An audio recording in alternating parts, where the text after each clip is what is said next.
Bonjour chers élèves de 6e et vous voilà de retour sur le cours de Madame Masse.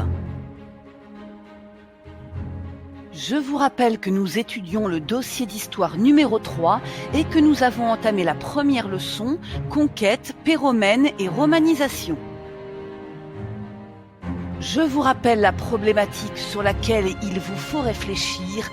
Comment les Romains maintiennent-ils l'unité d'un si vaste empire? La définition, vous l'avez déjà notée.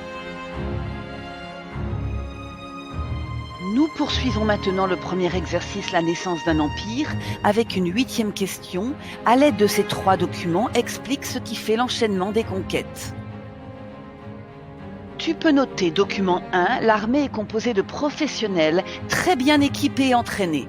Document 3, lors des campagnes militaires, ils construisent des camps fortifiés. Et document 4, ces légionnaires sont soumis à une discipline sévère.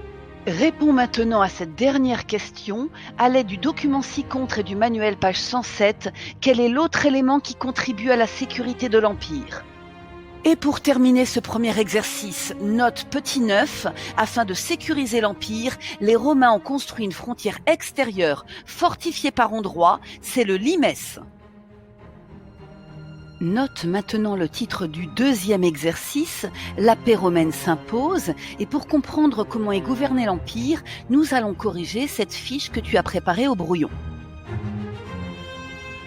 Les réponses sont petit 1, 27 avant Jésus-Christ, petit 2, Octave Auguste est le premier empereur romain, petit 3, la péromène a duré 2 siècles, petit 4, il doit faire face aux attaques régulières des peuples étrangers, et petit 5, 476 après Jésus-Christ. Note dans les bonnes cases les mots suivants: financier, judiciaire, militaire, religieux et politique. Tu soulignes les informations qui montrent que l'empereur contrôle et défend l'empire.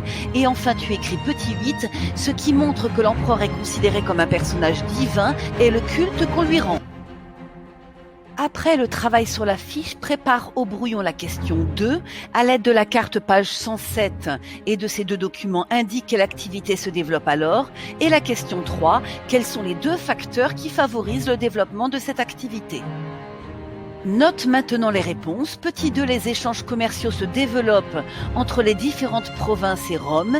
Petit 3, la stabilité politique et la paix favorisent la prospérité économique et donc le développement de ces échanges. Et non, ce n'est pas terminé, je vous retrouve très bientôt pour la suite et la fin de cette leçon d'histoire.